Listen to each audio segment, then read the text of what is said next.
My dear Wormwood, I had noticed, of course, that the humans were having a lull in their European war, what they naively call the war. And I am not surprised that there is a corresponding lull in the patient's anxieties. Do we want to encourage this or keep him worried?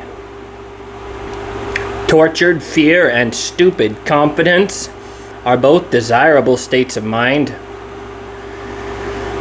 Our choice between them raises important questions.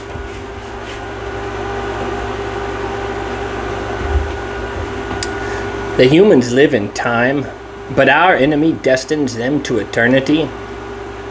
He, therefore, I believe, wants them to attend chiefly to two things: to eternity itself, and to that point of time which they call the present. For the present is the point at which time touches eternity, of the present moment, and of it only. Humans have an experience analogous to the experience which our enemy has of reality as a whole. In it alone, freedom and actuality are offered them. He would therefore have them continually concerned either with eternity, which means being concerned with him, or with the present, either meditating on their eternal union with or separation from himself, or else obeying the present voice of conscience, bearing the present cross, receiving the present grace, giving thanks for the present pleasure. Our business is to get them away from the eternal and from the present. With this in view, we sometimes tempt a human, say a widow or a scholar,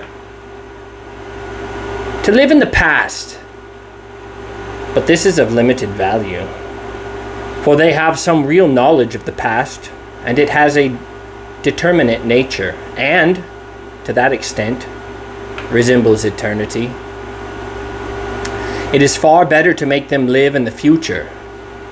Biological necessity makes all their passions point in that direction already, so that thought about the future inflames hope and fear. Also, it is unknown to them, so that in making them think about it, we make them think of unrealities. In a word, the future is, of all things, the thing least like eternity. It is the most completely temporal part of time, for the past is frozen and no longer flows, and the present is all lit up with eternal rays.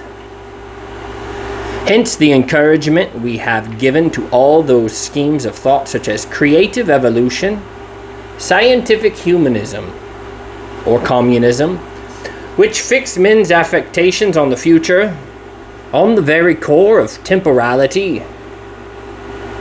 Hence nearly all vices are rooted in the future. Gratitude looks to the past and love to the present. Fear, avarice, lust, ambition look ahead. Do not think lust an exception. When the present pleasure arrives, the sin, which alone interests us, is already over. The pleasure is just the part of the process which we regret and would exclude if we could do so without losing the sin. It is the part contributed by the enemy and therefore experienced in a present. The sin, which is our contribution, looked forward. To be sure, the enemy wants men to think of the future too, just so much as is necessary for now, planning the acts of justice or charity which will probably be their duty tomorrow. The duty of planning the morrow's work is today's duty. Though its material is borrowed from the future, the duty, like all duties, is in the present. This is now straw splitting. He does not want men to give the future their hearts, to place their treasure in it. We do. His ideal is a man who, having worked all day for the good of posterity, if that is his vocation, washes his mind of the whole subject, commits the issue to heaven, and returns at once to the patience or gratitude demanded by the moment that is passing over him. But we want a man hag-ridden by the future, haunted by visions of an imminent heaven or hell on earth, ready to break the enemy's commands in the present if by doing so we make him think he can attain the one or avert the other, dependent for his faith on the success or failure of schemes whose end he will not live to see. We want a whole race perpetually in pursuit of the rainbow's end, never honest, nor kind, nor happy now, but always using as mere fuel wherewith to heap the altar of the future every real gift which is offered them in the present. It follows then, in general, and other things being equal, that it is better for your patient to be filled with anxiety or hope, it doesn't matter which, about this war than for him to be living in the present. But the phrase living in the present is ambiguous.